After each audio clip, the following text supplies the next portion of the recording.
دغه مراسم دلته کابل کې د پوهنې وزارت او اداري اصلاحاتو او ملکي خدماتو ادارې ترمنځ د کاري بهیر ساده سازي په موخه د یو هوکړلیک د لاسلیک لپاره تر سره شوې دي. د دې هوکړلیک پر بنسټ د پوهنې وزارت 114 کاري بهیرونو کې چې وروسته 11 میاشتې کې پرې کار شوی اسانتیا رامنځته او هیوادوالو ته به په روڼتیا او چټکه توګه چوپړتیاوې وړاندې شي.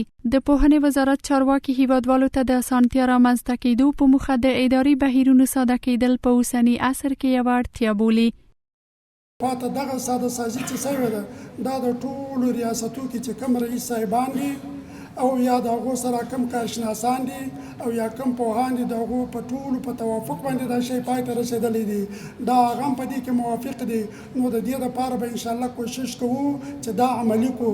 نو څنګه انشاءالله کوشش به کوو چې عملي سي تطبیق سي. موږ اداره امور ته اطمینان ورکوو چې انشاءالله عملي به موږ اقدام اخلو. دا د تعلیم او تربیه وزارت ته دا دوه دغه لري، یو تعلیم ده بل تربیه. نو د ما او تا وزارت به ورته برعت استعلال سي، د ما او تا وزارت به مقدمه سي. لکه څنګه په نظري علومو کې دا وزارت یو مقدمه ده، دا وزارت برعت استعلال ده. د اداري اصلاحاتو او ملکي خدماتو اداري رئیس هم ډاډ ورکوي چې اسلامي امارات په حکومتي ادارو کې د بهیرونو ساده کېدو لپاره پیاوړی هوډ لري او دغه بهیر بیلو ادارو کې د پلي کېدو په حال کې دی.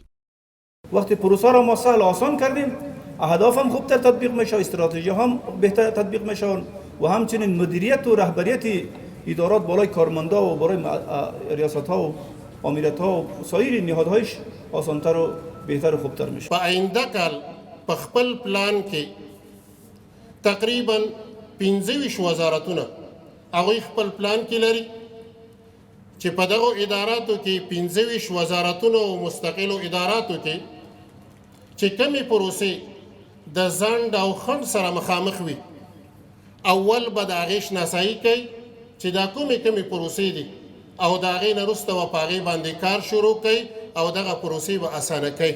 د اداري اصلاحاتو او ملکي خدماتو مسوولینو په وینا تر دې دمه 14 وزارتونو کې نږدې 1000 کاري بهیرونه ساده سازي شوي چې د هیوادوالو د هرکلي سره مخ شوي دي.